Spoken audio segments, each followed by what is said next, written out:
변호인께서 이 외압을 증명한 핵심 증거가 있다고 하셨는데 이게 좀 언제 공개할 예정이신가요?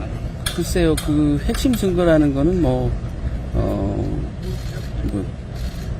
녹음 파일이나 이런 걸 말씀하시는 것 같은데, 아직 그 부분은 저희가 좀 내부 협의를 좀 해봐야 되고요. 또 지금 외압이 있다는 거, 그 다음에 외압의 실체가 무엇이다라는 것은 객관적 증거로 이미 어느 정도 밝혀진 거 아닌가. 지금 해병대 사령관의 구체적인 이제 말씀이 없으시지만 여러 가지 정황 증거상 굳이 그게 필요 없을 정도로 지금 확인이 되고 있는 거 아닌가. 저는 그렇게 생각하고 있습니다. 핵심 증거 안에 뭐 구체적인 녹취 같은 게 있으신가요? 그건 지금 좀 내부 논의를 좀 해봐야 이제 공개 여부를 할지 이런 것들. 이제 변호인단도 여러분 계시고 또 이 일을 도와주는 분들도 여러분이 계시기 때문에 증거가 뭐 보존 차원에서 많이 이렇게 흩어져 있는 측면이 있거든요. 그래서 그런 부분 나중에 차차 내부 절차를 거쳐서 저희가 뭐 공개가 필요하면 공개하고 그렇게 하겠습니다. 장관은 본인은 이제 과실 시스템을 빼라는 말을 하지 않았다 이렇게 주장하고 있는데 이에 대해서 뭐 말씀해 주시면 어떨까요? 뭐 본인이 직접 얘기하시지 않았는지는 모르지만 본인의 지시를 받은 참모들의 줄기찬 얘기가 그거였다면 자기가 말씀하지 않은 것은 책임 회피성 얘기지. 그럼 왜 여기까지 이 사태가 벌어졌는지, 지시사항이 아무것도 없이 이 난리가 났다라는 거는 장관이 너무 무책임하지 않느냐. 처음에 이제 장관께서는 전혀 그런 지시를 한 바 없다고 하다가 구속영장에 그게 버젓이 들어갔지 않습니까? 구속영장 청구서에 군검찰이 그렇게 사실 확정을 할 때는 나름대로 증거 판단하고 있는 거고, 중요 이제 근거가 된 게 해병대 부사령관의 진술인데, 해병대 부사령관은 그 장관이 긴급하게 소집한 회의에 참석해서 그 회의 결과를 메모했다라고 보이거든요. 그건 결국 장관의 의사 아니겠습니까? 그리고 그 메모된 내용과 그 이후에 이제 해병대 사령부에 가해졌던 압박이 본질적으로 동일한 내용이거든요. 혐의 대상자를 빼라.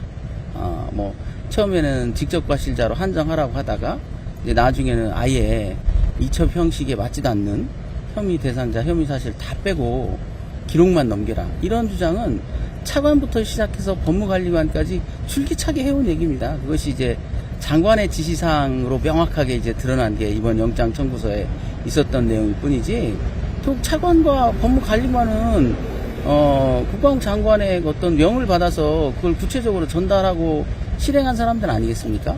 그걸 이제 와가지고 장관이 그런 말을 하지 않았다 하는 것은 그 말이 얼마나 위험한 말인지 스스로 잘 알기 때문에, 그래서 또 본인도 처음부터 자기가 직접 얘기하지 않고 참모진을 통해서 돌려서 얘기하고 알아서 알아듣고 이행해 주기를, 자기는 책임지지 않고 밑에서 해병대 수사단에서 모든 것을 떠안고 해결해 주길 바란, 매우 그러니까 그 내용 자체도 위협했지만 그런 명령을 내리는 방식도 너무 비겁했지 않느냐. 최고 지휘 라인에 있는 분이 그렇게 비겁한 명령을 내려서야 되겠습니까? 자기가 명령이 무엇인지 분명하게 밝히고, 그 명령이 잘못됐다면 책임질 자가 각오를 하고 명령을 내려야지, 명령의 내용은 모호하게 내릴 채 내 속마음을 알아서 밑에서 수행해 주길 바라는 전형적인 위법한 수사 개입의 전형적인 모습이죠. 차라리 서면으로, 항상 그래서 수사 지휘는 서면으로 하는 것이 원칙입니다. 그래야지 지시 내용이 분명하게 나오고 그 지시가 잘못됐다면 거기에 따른 법적 책임이 따르는 건데, 이번처럼 항상 이렇게 속내를 드러내지 않고 그 어떤 분위기나 참모들의 입을 통해서 그 본심을 알아차게 만드는 것, 이건 매우 잘못된 행동들이죠. 고 최수근 상병 사망 사건을 수사하면서 항명 혐의 등으로 구속 기로에 놓였다가 영장 기각으로 풀려난 박정훈 대령. 박 대령의 변호인인 김정민 변호사는 오늘 CBS 라디오 김현정의 뉴스쇼에 출연해 이번 사태와 관련해 박 대령이 결정적인 녹취록을 갖고 있을 가능성을 언급했습니다. 상명하복을 생명으로 하는 군 특성상 대통령까지 개입됐다는 걸 알면서도 싸움을 시작한 박 대령이 확실한 방어 무기를 준비하지 않았겠냐는 겁니다. 박 단장은 처음부터 이걸 대통령이 개입돼 있는 사실을 알고 이 싸움을 시작한 거거든요.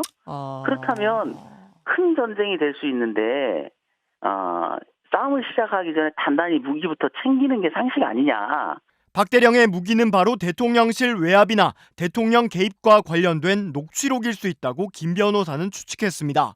그 꼭 필요한 무기가 결국은 법무관리관의 외압에 관련된 녹취, 예. 또 해병대 사령관이 대통령을 언급한 녹취. 예. 이 두 가지 녹취는 가지고 이 싸움을 벌였어야지. 그렇지 않았다면 정말 좀 너무 순진했지 않느냐. 그러나 녹취가 있을 수도 있다는 말이냐며 진행자가 거듭 확인하자 김 변호사는 저는 그 녹취가 있어야 맞지 않느냐 생각한 것이라며 박 대령에게 확인을 구하거나 녹취를 갖고 있는지 물어본 적은 없다면서 제가 확보한 것은 없다고만 답했습니다.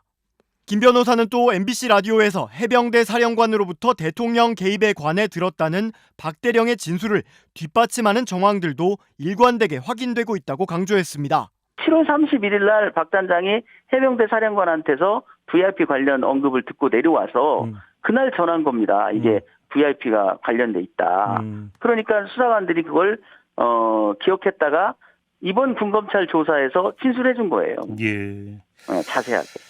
김 변호사는 특히 해병대 사령관도 국회에 나와 국방부 장관과 국가안보실 2차장에게 전화를 받았다는 것까지 정확하게 진술했다며 대통령에게는 관련 보고도 하지 않았다는 대통령실의 주장은 지금까지 드러난 사실에 비춰보면 앞뒤가 맞지 않는다고 주장했습니다. 그러면서 구속영장 기각 이후 박 대령은 많이 안정된 상태라며 이후 수사 외압 의혹과 관련한 공수처 수사에도 적극적으로 협조할 예정이라고 김 변호사는 전했습니다. 전 해병대 수사단장 박정훈 대령에 대한 구속영장 청구서입니다. 군 검찰은 지난 7월 31일 열렸던 해병대 자체 회의를 자세하게 적었습니다.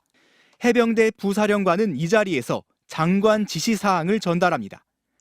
수사자료는 법무관리관실에서 최종 정리를 해야 하는데 혐의자를 특정하지 않고 경찰에 필요한 자료만 주면 된다. 장관이 현안 보고를 한 이후 조사 결과를 보고해야 한다는 등의 내용이 담겼습니다. 회의에 참석했던 김계환 해병대 사령관의 진술을 군 검찰이 정리한 겁니다. 그동안 이종섭 국방부 장관은 특정인의 혐의를 빼라고 지시한 적 없다고 주장해왔습니다. 혐의자를 특정하지 않고 경찰에 필요한 자료만 주면 된다. 이런 얘기들을 하신 거 맞습니까? 말씀하신 그 혐의자를 포함시키지 않고 보내야 된다. 그런 얘기는 한 적이 없습니다. 이 같은 장관의 발언과 반대되는 내용이 군 검찰이 작성한 영장에 담긴 셈입니다. 이에 대해 국방부는 해병대 부사령관이 잘못 알고 진술한 것이라고 설명했습니다. 혐의를 특정하지 않고 사실관계만 적시해 이첩이 가능하다는 법무관리관 보고와 이걸 박 대령에게 설명해주라는 장관의 지시를 모두 장관 지시로 잘못 이해한 거라면서 혐의 삭제를 지시한 게 아니라고 강조했습니다. 그러나 박 대령 측은 혐의를 특정하지 말라는 것 자체가 수사 개입이라고 주장하며 맞서고 있습니다. 혐의자를 특정하지 않고 그냥 서류만 넘겨도 되지 않느냐. 이 법을 만든 개정안 입법자의 의사에 정면으로 배치되는 주장을 앵무새처럼 반복하고 있거든요. 박 대령의 항명 사건을 수사 중인 군 검찰은 소환 조사 내용을 검토한 뒤 기소 여부를 결정할 예정입니다. MBC 뉴스 송희표입니다.